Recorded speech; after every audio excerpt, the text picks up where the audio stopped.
She said, "It's not a lie if I just don't tell you."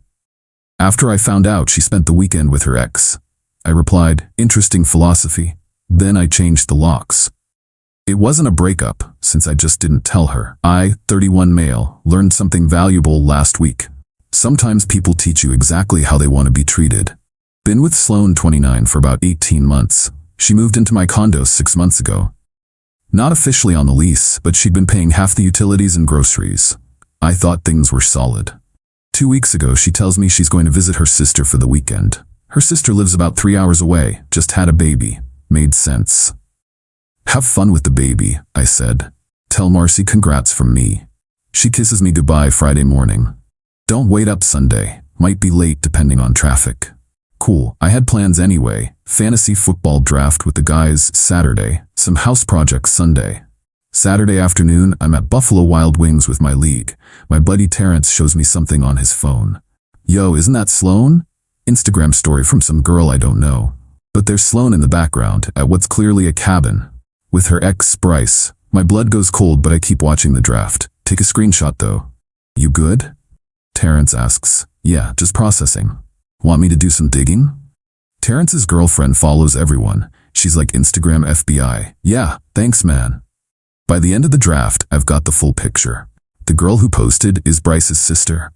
The cabin is his family's lake house. Multiple stories showing Sloane there. Cozy pictures by the fire, wine glasses. You get it. I drive home thinking, park outside for a minute, just sitting there. Then I remember something Sloane said a few months back. We'd been talking about her friend who didn't tell her boyfriend about running into an ex at a bar. The boyfriend found out, got mad. "That's so stupid," Sloane had said. "It's not a lie if you just don't tell someone something. People aren't entitled to every detail of your life. So keeping secrets is fine?" I'd asked. "It's not a secret. It's just selective sharing. If it doesn't affect them, why create drama?" Interesting philosophy. I go inside. Pack all her stuff. Neatly, carefully. Her clothes, toiletries, books, that expensive blender she loves. Everything in boxes and bags, organized by room. Stack them in the spare bedroom. Then I call my landlord. Great guy, owns the whole building. "Hey Peterson, weird question. What's the policy on changing locks? Your unit, your locks. Just give me a copy of the new key for emergencies. Can you recommend someone who works weekends?" My guy does. Want his number? Sunday morning, locksmith comes. Changes the locks. I tip him extra for the weekend call. I spend the day doing those house projects. Repaint the bathroom. Fix that shelf she'd been asking about for months. Ironic. She texts around 4 p.m. Traffic's bad. Be home by 7. Me no rush. Drive safe. 6:47 p.m. I hear her key in the lock, or trying to be in the lock. Jiggling, more jiggling. "What the hell?" She knocks. "Garrett, my key's not working." I open the door, calm as can be. "Oh hey, how is your sister?" "Fine, my key isn't working." Weird, how's the baby?" She pushes past me, stops, looks around. Something's different, but she can't place it. "Baby's good. Did you change the locks?" "Yeah, had some maintenance done. Here." I hand her a business card. "This is the locksmith, great rates." She stares at me.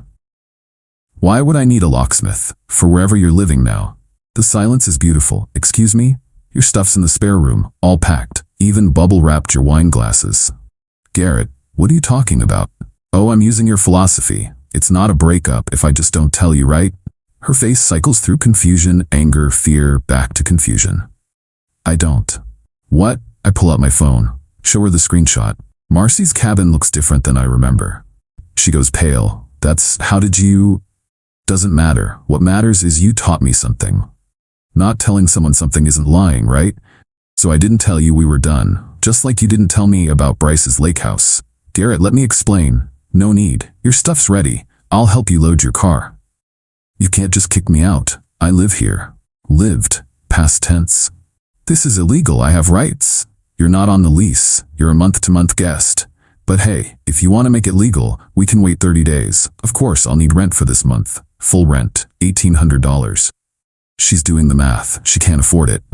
This is insane. So I visited a friend. Ex-boyfriend. Friend. And you're throwing me out. I'm not throwing you out. I'm just not letting you back in. Different thing. Like how spending the weekend with your ex isn't cheating. It's just selective sharing, right? She starts crying. "Where am I supposed to go?" "Well, Bryce has that nice lake house. We're not." It wasn't. Sloan, I don't care what it was or wasn't. You made your choice. I've made mine. She tries another angle. Can we at least talk about this? We are talking. Inside? No. You're being cruel. I'm being selective about who I share my space with. She stands there for a full minute. I can see her cycling through options. Then she straightens up, wipes her tears. Fine, I'll get my things. We load her car in silence. Takes about an hour. I'm helpful but distant, like helping a stranger at the airport with their bags. When we're done, she turns to me. You're going to regret this. We could have talked it out. Maybe. But see, I don't believe in creating unnecessary drama by sharing every detail. Your weekend, your business. My locks, my business. She drives off. I go inside. Order Chinese food. Watch the game. My phone buzzes around 10 p.m. Sloan, this is so petty. I can't believe you're doing this over a misunderstanding. What misunderstanding? You went to the lake house. I changed the locks. Both facts. I didn't tell you because I knew you'd overreact. And I didn't tell you about the locks because I knew you'd want to come back. That's not the same thing. It literally is. Where am I supposed to sleep? Not my concern anymore. But I hear Bryce has a cozy cabin. She stops texting after that. Monday morning, I wake up refreshed, make coffee, check Instagram. She's posted a story. When someone shows you who they really are, believe them. I almost laugh. Yes, Sloan. That's exactly what I did. Update 1 thought it was over. I was wrong. Tuesday, I get a call from my landlord, Peterson. Hey Garrett, just got an interesting email. Your ex-girlfriend is claiming illegal eviction? She's not on the lease. I know. Told her that. She says she has tenant rights because she received mail there. What do you need from me? Nothing. Just giving you a heads up. She seems determined. Wednesday, she shows up at my work with her dad. I'm in the middle of a client call when reception pages me. Garrett, you have visitors in the lobby. I walk out to find Sloan and her father, Bill. I've met him twice. Nice enough guy, clearly uncomfortable. Garrett, he starts, I think there's been a misunderstanding. No misunderstanding. Sloan knows why she can't live with me anymore. She says you locked her out over visiting a friend. I look at Sloan. She won't meet my eyes. Bill, did she tell you which friend or where? He frowns. Does it matter? Ask her. He turns to Sloan. Sweetheart? It's not relevant, she says quickly. It was Bryce, I tell him, at his lake house for the weekend while she told me she was at her sister's. Bill's face changes. He knows about Bryce, the ex who cheated on her, ironically enough. Sloan? We're just friends now. Who spend weekends alone at lake houses, I add. Bill sighs. Sloan, get in the car. Dad. Car now. She storms off. Bill turns to me. I'm sorry. I didn't know. It's fine. For what it's worth, I think you handled this right. Clean break. He leaves. I go back to work. Thursday, the real games begin. I get home to find a note on my door. Official looking. Notice of property retrieval. Sloan Madison will be retrieving remaining personal property on Friday at 3 p.m. Please ensure access. Not legally binding, just meant to look scary. I text her. Got your note. The property you left behind will be outside my door at 3 p.m. Friday. I need to check inside for my things. No, anything you left is in a box, will be outside. That's theft if you keep anything of mine. Agreed. That's why everything will be in the box. I have things in the bedroom, bathroom, kitchen. Had. Past tense. Now they're in a box. Friday, 2:45 p.m. I put a single box outside my door. It contains a phone charger she left, 2 hair ties, a paperback book, half a bottle of shampoo. That's it. Everything else she took Sunday. 3 p.m. She shows up with Bryce. Oh yeah, she brought the ex to collect her things from her other ex. Bold move. That's it. She points at the small box. That's everything you left. There's more. I know there's more. Like what? My coffee mug. The one I bought you? That's mine. My yoga mat? Also bought by me. The throw pillows. Christmas gift from my mom to me. Bryce steps forward. All 6'2" of Jim bro. Come on man, just let her get her stuff. She has her stuff. It's in that box. Don't be a dick about it. I'm not. I'm being accurate about ownership. Sloan's getting frustrated. What about the plant? The succulent I've had for 3 years? That's definitely mine. I watered it twice. It's a succulent. Bryce puffs up. Look dude, no you look. Your girlfriend. She's not my girlfriend. They both say simultaneously. Right, your friend has her belongings. We're done here. I'm calling the cops, Sloan announces. Please do. I have receipts for everything. She actually calls. I go back inside, watch from my window. Cops show up 20 minutes later. They talk. Sloan gestures wildly, points at my door, shows them something on her phone. One cop takes the box, looks inside, shrugs. They knock on my door. Sir, we're here about a property dispute? No dispute. Her property is in the box. Everything else is mine. She says there are items inside worth over $500. They're mine. I have receipts if you need them. Can you show us? I pull up my Amazon history on my phone, bank statements. Everything she's claiming, purchased by me. The cop nods. Ma'am, collect your box and move along. Sloan explodes. This is bullshit. He's stealing from me. Ma'am, he has proof of purchase. I lived there. Those are common property. Not how it works. They make her leave. Bryce carries the box looking embarrassed. Saturday morning, I wake up to 47 texts. Not from Sloan, from random numbers. Is this Garrett? You need to give Sloan her things back. You're being abusive. She just needs closure. What kind of man changes locks on a woman? She posted in some Facebook group. Made me out to be an abusive ex who threw her on the street. Gave out my number. I screenshot everything. Then I do something petty. I make my own post. In the local housing group. Warning. If someone named Sloan M responds to your roommate ads, know that she believes it's not a lie if I just don't tell you. Learned this when she spent last weekend at her ex's lake house while telling me she was at her sister's. When confronted, she stated this philosophy. I simply applied it to our housing situation. Not a lie if I didn't tell her I changed the locks, right? Also, she'll show up with random men to intimidate you into giving her things she doesn't own. Just a heads up. Within hours, it has 200 reactions. Comments are gold. Wait, is this the same girl who did this to my friend Jamie last year? OMG, she responded to my ad. Thank you. Bryce's lake house, the Bryce who cheated with her roommate? That last comment. Oh. Turns out Sloan has a pattern, and people remember. By evening, she's texting from her actual number. Take down that post. What post? You know what post? I don't recall posting anything. Must have slipped my mind to tell you. This is defamation. Truth is a defense against defamation. You're ruining my reputation. No, I'm selectively sharing relevant information with potentially affected parties. I'll sue you. For what? Not lying? She goes quiet after that. But Sunday? Sunday, she makes her biggest mistake. Update 2. She tried to get back in, at 3 a.m. with a key she had made.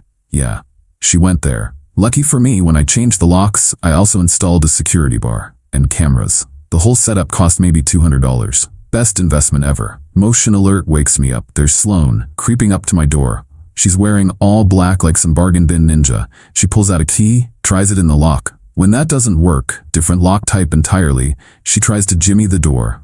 Then tries the windows. Sets off every camera and motion light I have. I call the cops while watching her on my phone. Give them play-by-play. She's now trying to remove my window screen. And she just fell into my bushes. The dispatcher actually laughs. Cops arrive as she's trying to squeeze through my bathroom window. She's stuck halfway. Like Winnie the Pooh, but with breaking and entering. They have to help pull her out. She immediately starts lying. I live here. I lost my key. Ma'am, we were here Friday. You don't live here.